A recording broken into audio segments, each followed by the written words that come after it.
Welcome to YOUCANIC. Today in YOUCANIC we're going to show you how to be able to replace your rear tail lights on this vehicle. We have just a tail light right here. We have a tail light slash brake light right here. We have a side marker light right there. We have our turn indicator light, and the reverse light is in here. So I'm going to show you how to replace all of those light bulbs on your 2014 Chevy Cruze. So to start with, to be able to replace these, we need to pop the trunk. And so you just push your hand here. You have the little trunk popper. You have to have some electric to be able to pop it. It's an electric actuation. And that's the only way to pop it from the outside without climbing through the trunk and manually popping it. So with that raised up, we now have access to remove the two screws that are right here to be able to get this whole housing, the tail light assembly out to be able to get to the light bulbs behind it. Okay, so we need to pop these little covers, nice little screwdriver in there, press the tab down to pop them out. And now a Phillips screwdriver to undo the screw, or the two screws.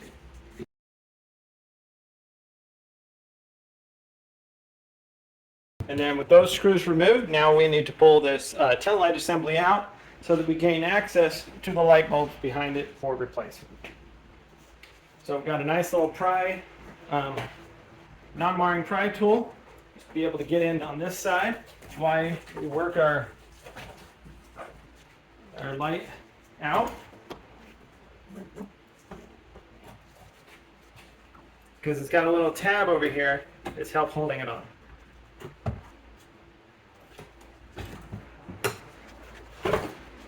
Go. So we got that out and free.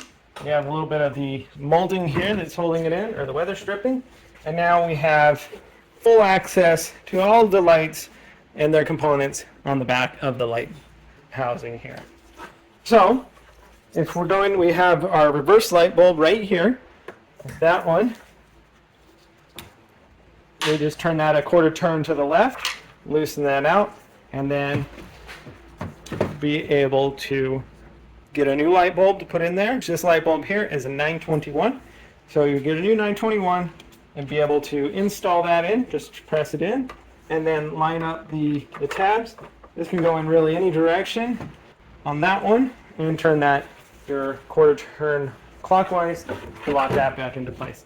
That was the only light we're replacing. Thing are now ready to line this up and put it back in. Now, if we need to replace our turn indicator, we do the same process, remove our two screws here, and then be able to work this back out and flip it around. And then the turn indicator is the one down here at the bottom. That quarter turn to the left to remove the light bulb and grab and remove this. Now this is a single filament bulb, meaning it only has one connection in there. And so we would get a new one of these